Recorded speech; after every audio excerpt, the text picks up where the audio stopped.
Okay, in this video I'll be showing you a few commands that you're going to be using in Class 3. So to get started, I'm going to talk about polylines. I've talked to a few of you in the STEM Center about how the lines you've been making so far have been individual segments that aren't connected, so you can delete them individually. Polylines are going to be connected, so when you highlight the cursor, it will highlight the entire line, so you'll be selecting an entire line. So to get started, I can either type polyline, or a shortcut that I would use is just typing p-line. Just gonna draw a quick little line segment here. So I've got 3 line segments. Like I said, I scroll over, the entire thing's highlighted.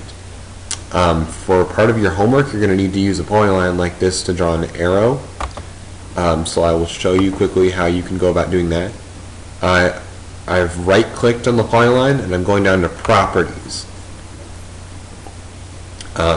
So I'm on current vertex 1, which is this guy down here. You can see the starting and end width of that segment are 0. I'm going to put my starting width as 2 and my end width as 0.05. And there we go. We've got sort of a sloping down width. If I wanted to change the next segment, I would come up here and go to current vertex 2, and you can see it's back to 0. So I will change this starting segment to 1, and end segment I'll put as 0.4. So you can play around with that, and that, again, that's how you'll be doing your arrow in your homework assignment. Okay, I'm going to scrap this polyline and start a new one. Okay, so if I decided I'm going to change my drawing and I want to get rid of one of these segments, at this point if I hit delete, it's going to delete the entire line. So I'm going to use what's called the explode command that breaks up objects that are sort of grouped together like polylines. So I'm going to select my polyline, hit enter. Now I used explode, so you can see it's back to individual line segments. If I scroll over 1, it says line again rather than polyline. Going the other direction, I'm going to use the join command.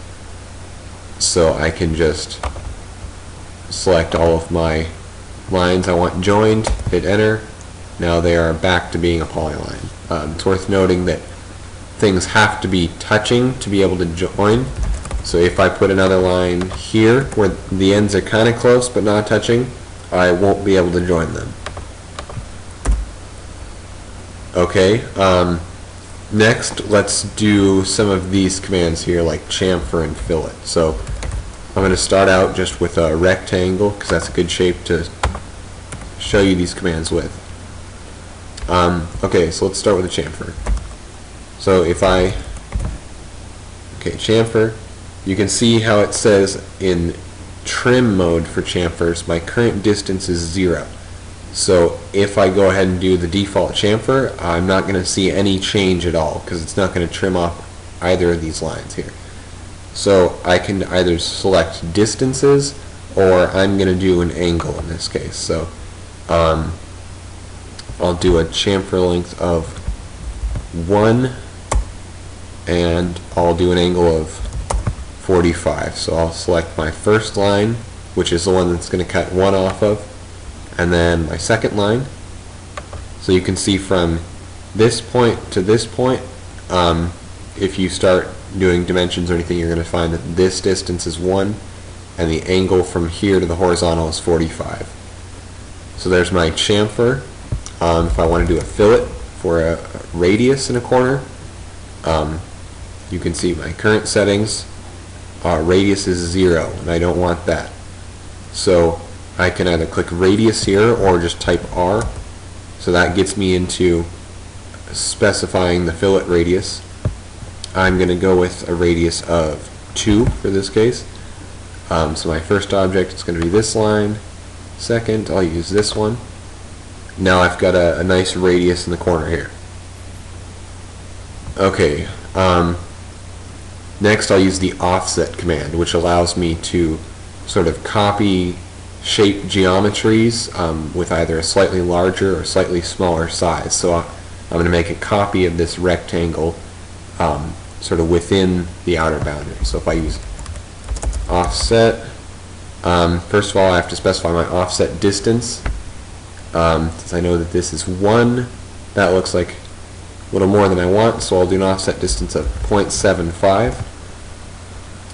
Okay, so now I can select my object. So I'm going to pick my polyline, and you can see I can either go outward or I can go 0.75 inward. So I'm going to go inward. Okay, if I want to do what's called a hatch to sort of fill in this boundary with some sort of pattern, I can do that.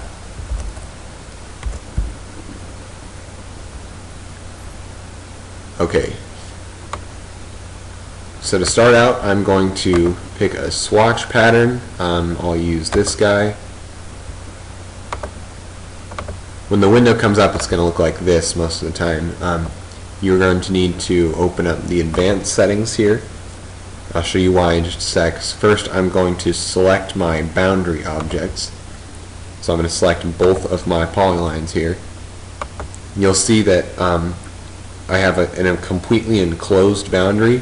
The hatch function won't work if you have gaps in your boundary.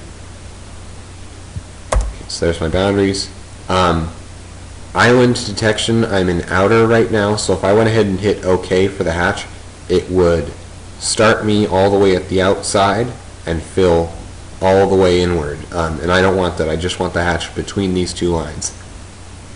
So I'm going to switch to normal, which you can see it says hatches or fills inward from the outer boundary unless it encounters an internal island. Okay, scale of the hatch, I'll just guess and I'll say I want to scale around 0.5. We'll see what that looks like. I can always change it later. So I'm going to hit OK. And there we go. I've hatched in my boundary. You can see the hatch is a little smaller than the pattern appears when I selected the pattern in that swatch selection. So I right-clicking and I'm going to Properties again. Okay. So scale, you can see it says scale here 0.5. If I click on it, I am allowed to change the scale. So I'll go with something a little bigger. I'll try a scale of 1.25, see what that looks like. And there we go. You can see it spaced lines out a little more. You can sort of see the gaps now. Scale of a hatch usually isn't too important unless you're trying to be consistent about some sort of project. Okay, next I'll use the donut and the array commands. So I'll make a donut. Let's see, if I just want inside diameter 0.5, sure, 1, sure. Okay, so I've got one donut. That's all I want for now. Okay, so if I want to make sort of a pattern of donuts inside of my object here, I can type array. So select objects, donut. Okay, so I can do a couple different types of arrays. Rectangular is probably going to be the most common one, but I could do something like polar, which would allow me to I could put a sort of a diameter, and I could make like a circle pattern of donuts going around. For now, I'll just do rectangular. So you can see I've got all sorts of these grip arrows that I can change distances with. So let's see, I'm going to click on this guy, column spacing. I will put column spacing at 3. It spaces them out a little more. Row spacing, I'll put it at 2. And I don't like this fourth column over here, so I can come down where it says columns, or I could just type COL. Number of columns, I want 3 instead of 4. Okay, now I've got some donuts.